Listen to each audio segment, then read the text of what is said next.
Restrições à terapia de casal. Devemos considerar que também podem haver contraindicações para atendimento ao casal. Não existe uma unanimidade de opinião sobre este tema. Vamos considerar os motivos que mais comumente suscitam questionamentos, dúvidas e divergências entre os terapeutas de casais. Por exemplo, situações em que um dos parceiros tem algum transtorno grave de caráter, especialmente se for uma conduta antissocial, um desvio sexual, por exemplo, que possa desencadear ações destrutivas em consequência das inevitáveis confrontações que vão acontecer nas sessões de atendimento de casal. Nesses casos, muitos terapeutas acreditam que o mais adequado é o atendimento individual desses parceiros. A incapacidade de um cônjuge ou de ambos de tolerar a ansiedade ou de controlar sua agressividade perante esse formato de tratamento. Uma pessoa extremamente frágil ou agudamente psicótica a ponto de se sentir ameaçada pela terapia conjunta, ou um paciente paranoide que não consegue ver o terapeuta como aliado caso o parceiro esteja incluído. Também nesses casos, pode não ser conveniente o atendimento à dupla.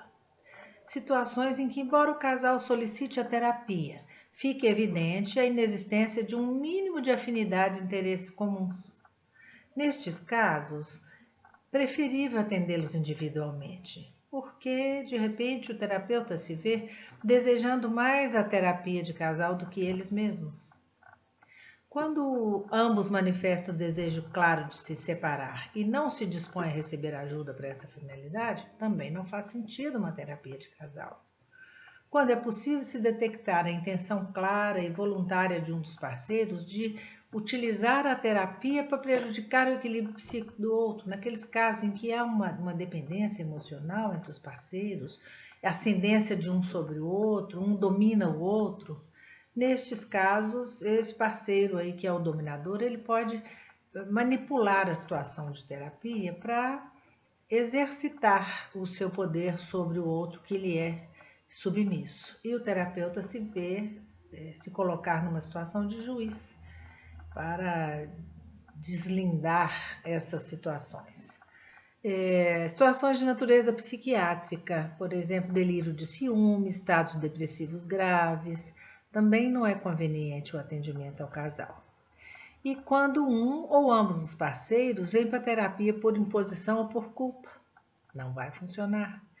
Quando há inexistência do desejo real por parte de um ou de ambos os parceiros de renegociar, renovar a relação para redefini-la, continuar vivendo junto ou se separar de uma maneira satisfatória.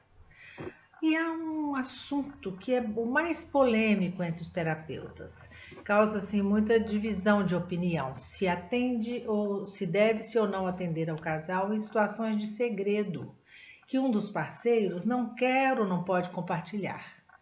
Segredos que, se revelados abruptamente, poderiam precipitar consequências desastrosas para o sistema familiar, sem que fosse possível auxiliá-los no processo de elaboração necessário para essas circunstâncias.